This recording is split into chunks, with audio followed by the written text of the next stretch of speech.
I slowed down when I noticed the lights of a bookstore across the street. My body was still tired after 2 days of traveling and carrying supplies, but a thought had come to me on the way home, and I did not want to wait until another day. I turned around, found a place to park, and walked inside. The cool air from the air conditioning made me feel a little more awake. I walked past the shelves near the entrance, looked at the category signs, and made my way to the economics and investing section. Familiar book spines stood side by side. I had already read a few of them. Some titles I had seen somewhere before. Most of the others were still books by foreign authors.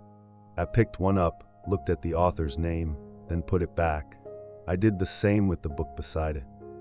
Before entering the market, I had spent quite a lot of time reading. Those books had helped me understand how people selected companies, read charts, manage capital, and built a trading plan. I had never thought the author's background was an issue. If a principle made sense, shouldn't it have value anywhere? But then I thought about my colleague's stock. He was investing in this market too.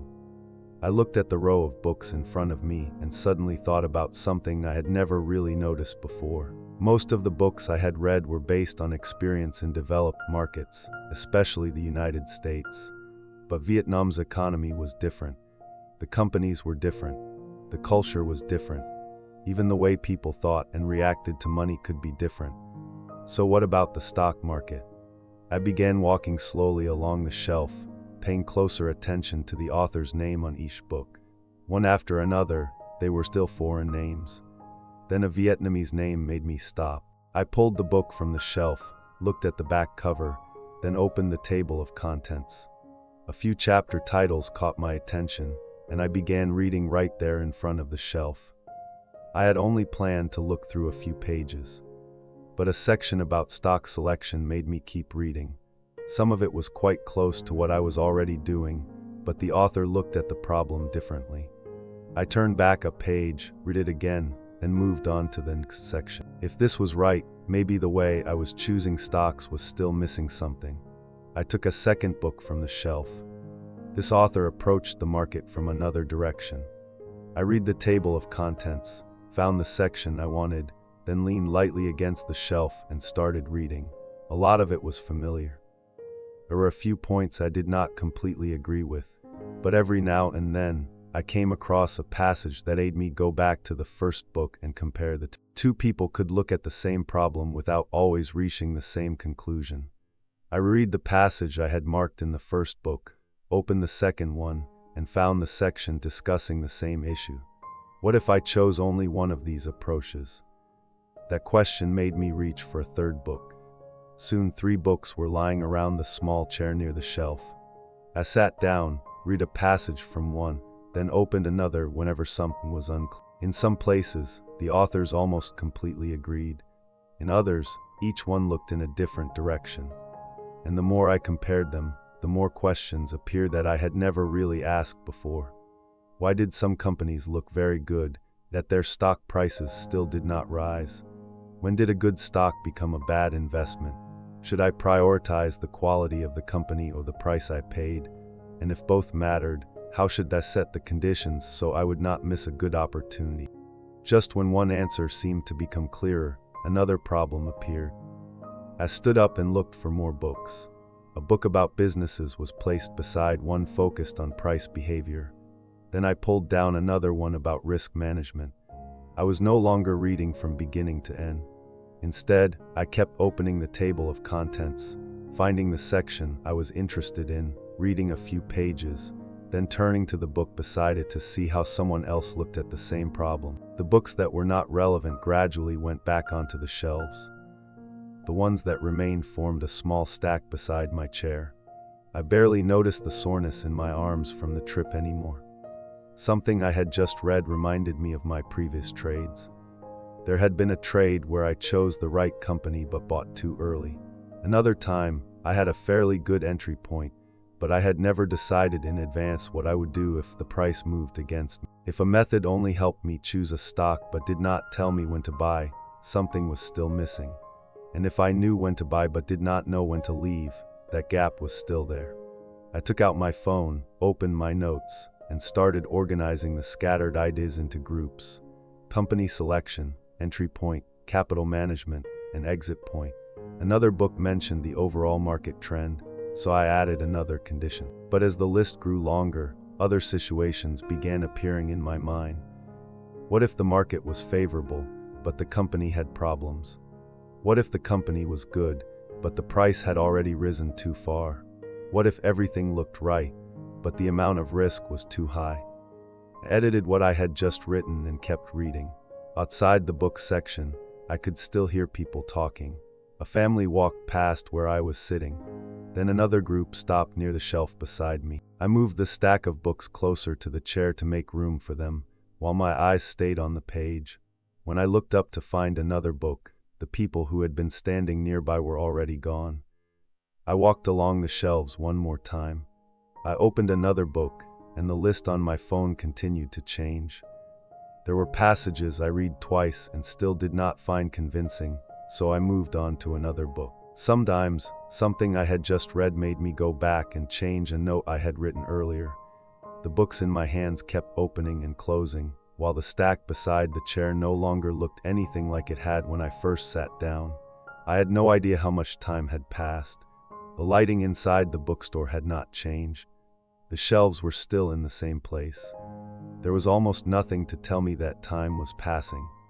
Only the sounds around me had gradually changed. There were fewer conversations, fewer footsteps passing by. But every time I thought I could finally put the books down, another detail pulled me into a few more pages. I was comparing one principle between two books when a voice came from beside me. "Excuse me, sir. We're getting ready to close." I looked up and saw a bookstore employee standing a few steps away. When I looked around, I finally realized that the aisles that had been full of people earlier were almost empty. Another employee was putting the last few books back on a shelf in the distance. I took out my phone to check the time, looked at the stack of books beside my feet, and began gathering the ones that were still open. I chose a few books and took them to the counter. As I walked, my phone was still in my hand, filled with notes that had become much longer than when I first opened them. They had not become anything clear yet, but I knew I wanted to keep working on them. The books came home with me and ended up beside my notebook and laptop on the desk. From that day on, I spent time reading almost every evening after work. After dinner, I would sit down at the desk, open the sections I had marked, and continue where I had left off. If something made sense to me, I kept it. If something did not completely convince me, I looked for another perspective to compare it with. The principles I had already been using began to become clearer on paper, and the things I had previously handled mostly by instinct gradually became specific conditions. Books were often left open beside my laptop while the market board was still on the screen. I took the stocks I was washing and ran them through the conditions I had written down. One company met most of what I wanted, but the price range was not right, so I removed it. Another stock was trading at a fairly attractive price, but what I had just checked about the company made me uncomfortable. A stock that met more of the conditions was marked so I could continue washing it. Small pieces of paper began appearing between the pages of the books. My notebook filled with more and more notes. Part of one principle was crossed out. Another condition was added. Two criteria that were almost the same were combined into one. I applied the set of criteria that was beginning to take shape to my old trade, and I realized that some of those losses might have been avoided if these conditions had existed earlier. But a few trades that had made money were rejected too. That made me stop for quite a while. If a system also rejected good trades, was I making the conditions too strict? I went back to the sections I had marked in the books, read some more, and returned to my notes. A line I had just added might be changed after I tested it against another case. A condition that had seemed very important was removed when it made no difference in old trades. Meanwhile, a principle that had originally been nothing more than a note in the margin gradually became something I had to check every time. And so it continued. The books on the desk were read, marked, and moved aside one by one to make room for others. The market board opened and closed across many trading sessions. The stocks I was washing changed, but the pages of notes kept being revised. Every new case became another test for what I was building. If a stock passed the company criteria but failed the price conditions, I rejected it. If the entry point was right but the risk was not, I rejected that one too. Whenever I came across a case that made me hesitate for too long, I went back to the principles I had written down to see what was still not clear enough. I spent much more time on it than I expected. Some pages had been read so many times that just seeing the bookmark was enough for me to remember where the passage I needed was. The notebook that once had plenty of blank pages gradually filled up. New lines were squeezed in beside sections that had been crossed out.